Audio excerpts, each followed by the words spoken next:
How do I start a video? I think I've done this before. These are the nails we're doing, and these are mid-process nails. This is after, and that was before. First, I'm gonna set everything up so that it's easy to reach. Whenever I'm working with UV lights, I like to wear UV gloves, and I just got this new pair. This came with like a pamphlet and it was explaining why you should be wearing them, and it just reminded me, anytime you're doing a manicure, or even if you're going to get one done, it's good to have these in your purse. I'm using this little nail scraper and I'm pushing the cuticle back to reveal all of the dead skin, lifting it off of the nail plate, and this is the key to making sure that I can remove the cuticle, but also the key to making sure that the skin doesn't look like it's melting into your nail color. Having like a really clean separation is going to look so much better. With a cordless e-file, I'm taking that little tiny bit that is so gentle. You could put this on your bare skin and it wouldn't hurt. It gently removes the dead skin around the cuticle and prepares it so that you can trim it off if you like, which I do. It's a controversial thing to do. But with the Russian manicure preparation, I just think that it is wonderful. I go ahead and do the full thing. The full thing. Now this is what my nails look like before. I'm gonna take the cuticle off, putting a little bit of this, I call it cuticle milk. I think it's just called cuticle remover, but it looks like milk. And so I'm going to trim. As those are softened, they just come off so easily with a good pair of cuticle nippers, which is key.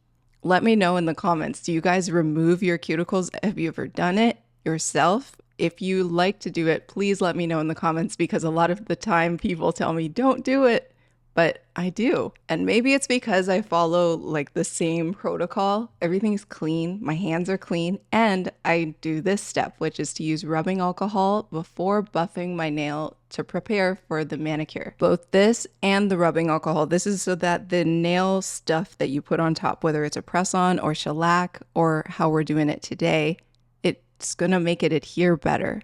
And I'm gonna add one more step, which is to use this from the kit that I'm using today. It's a nail primer, which will work similar to rubbing alcohol. You know the hand that is harder to do?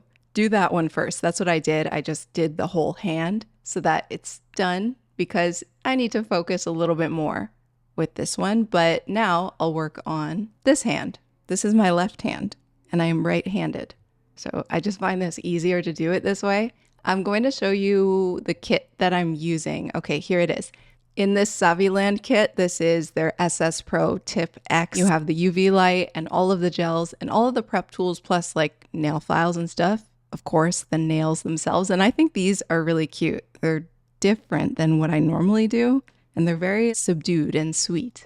So with this kit, you don't use a squeezy tube of glue. You use the little UV light and their extension gel to paint on top of your nail and then press the press-on over top. And to make it stick, you have to put it under the UV light, and that's your glue. So once you have the nail on and it's cured, so it's not going to move, then you can use that same product that you use as the glue to build a thick lacquer over top of the press-on. And this is what takes them from just looking like press-ons to looking like a built shellac manicure that was done by hand.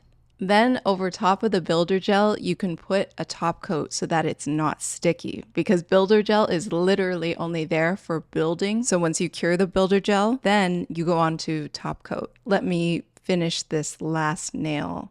It's so easy, and when you have a kit like this, even once you use up all of the press-ons that come with it, you still have a UV light, builder gel, and a bunch of other tools that are going to be great for manicures within the next year. So I like kits like this, and I really like these little nails. I think they are so cute. I keep calling them little nails because they're just so, I usually go for longer nails, and these are so sweet. So I hope that you enjoyed this video, but wait, we can't not put cuticle oil on. It's so important. Why is it important? Because it hydrates. No, it doesn't hydrate. It's actually very important to realize that. It nourishes the skin around the manicure. And that's my cue. Check out my channel if you'd like to watch more videos. I hope that you enjoyed this whole video, and I love you. I'll see you very, very soon. Bye.